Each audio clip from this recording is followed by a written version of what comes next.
여러분, 이 주식을 놓치면 평생 후회할지도 모릅니다. 지금 AI 의료 주식 주가 폭등전에 잡지 않으면 늦을 수 있습니다. 시장의 불확실성 속에서 기회는 바로 이 섹터에 있다고 생각합니다. 특히나 루닉과 뷰노 같은 경우에 차기 황제주로 자리를 잡을 가능성이 높은데요. 오늘 그 이유 세 가지로 파헤쳐 드리겠습니다. 끝까지 집중해주세요. 안녕하세요, 주식 챌린저입니다. 시장의 상황을 간단하게 짚어보면서 AI 기반의 의료 섹터에 대해서 깊이 있는 분석을 준비를 해봤습니다. 자, 먼저 간단하게 분석해볼게요. 자, 채권 금리가 상승을 하면서 전반적인 시장의 불확실성은 증가가 된 시점입니다. 거기에 더해 거래대금까지 감소를 하면서 시장의 활동이 둔화가 됐고요. 이로 인해서 현재 시장에는 풍선 효과가 발생하고 있는데요. 한쪽 섹터가 올라가게 되면 다른 쪽 섹터는 내려가게 되고 이러한 악순환이 지속되고 있는 상황입니다. 이럴 때일수록 우리는 핵심 섹터를 명확하게 파악하고 미리 행동에 옮기는 것이 중요하겠는데요. 자, 우선 루닛 같은 경우에는 글로벌 시장 진출에 결정적인 모멘텀을 가지고 있습니다. 루닛은 현재 볼파라라는 AI 기반의 유방암 진단 플랫폼을 인수를 했습니다.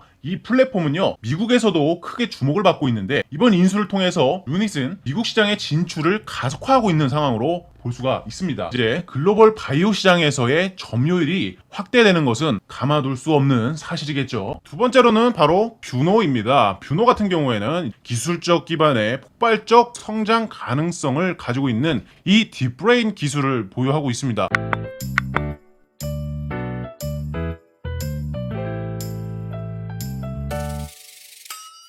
그렇기 때문에 역시나 주목해야 될 AI 기반의 바이오 종목이죠. 뷰노는 FDA 승인을 기다리는 딥브레인 기술을 보유하고 있으면서 이 기술이 본격적으로 시장에 사용될 경우에 뷰노의 매출 성장은 가파르게 상승세를 이어갈 가능성이 크겠습니다. 더구나 뷰노 같은 경우에는 적자 폭이 상대적으로 적고 국내 매출 또한 빠르게 증가를 하고 있는 추세이기 때문에 내년 중으로는 흑자 전환 가능성이 될 것이라는 분석들이 지배적인 상황입니다. 이런 점에서 뷰노는 지금이야말로 투자를 해야 될 절호의 타이밍일 수 있겠습니다. 또한 장기적인 성장에 대한 잠재력까지 체크를 해봤습니다. 현재는 의료 AI 기업들 대부분이 단기적으로 적자를 기록하고 있는 상황입니다. 그러나 장기적인 성장 잠재력은 상당히 큰데요. 그 미래에 시장의 불확실성이 해소될 경우에 상당히 빠른 반등이 예상이 됩니다. 특히나 이 의료 AI 같은 경우에는 불확실성에서 조금만 완화되는 제스처가 보여도 빠르게 반등할 가능성이 크면서 흑자 전환이 임박한 상태입니다. 불확실성이 이번 주에 저는 완화가 될 것이라고 보고 있는데요.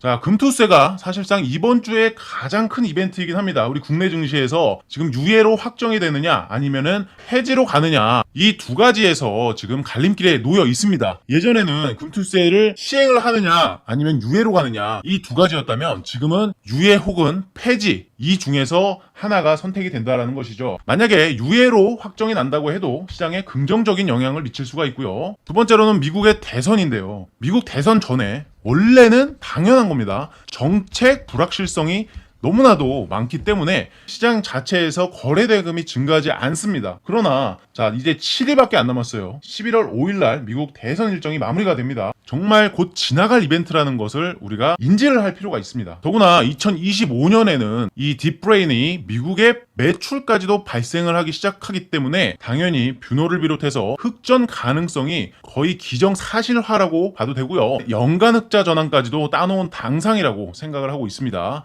연중에는 딥카스 미국 매출까지 발생을 하고 있으니까 이제 점점 매출이 올라갈 일밖에 남지 않은 상황이에요. 바로 이어서 차트를 보도록 하겠습니다. 차트는 뷰노라는 종목부터 먼저 볼 예정인데, 자, 보시면은 이 뷰노도 차트를 좀 이렇게 길고 넓게 볼 필요가 있습니다.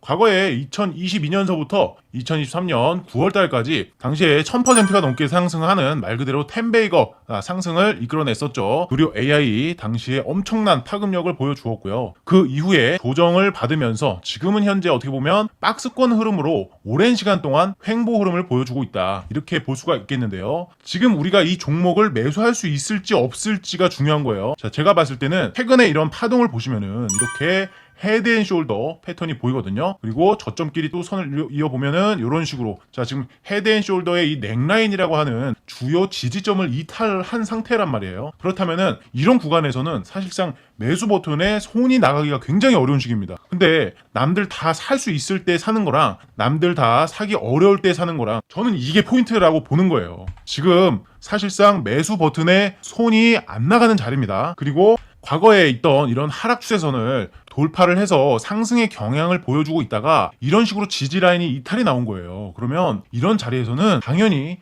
매수하기가 굉장히 어려워집니다. 거래량도 많이 없어지죠. 그런데 제가 하단에 있는 이 지표, 이 보이시죠? 이 지표를 좀 두껍게 켜놨는데 이게 뭐냐면요, 주가가 횡보를 하는 과정에 있어서 이 OBV 지표가 올라가고 있다는 것은